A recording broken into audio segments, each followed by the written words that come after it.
না এবার চাপতে হবে। ও আচ্ছা, রেড কলা প্রাইস একটা মাছ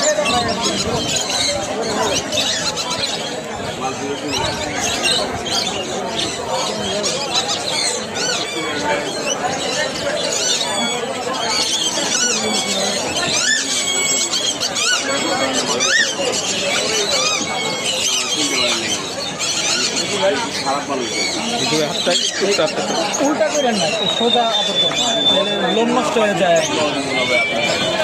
আপনার এক সপ্তাহ পরে যদি আপনি 5 দিন ওরা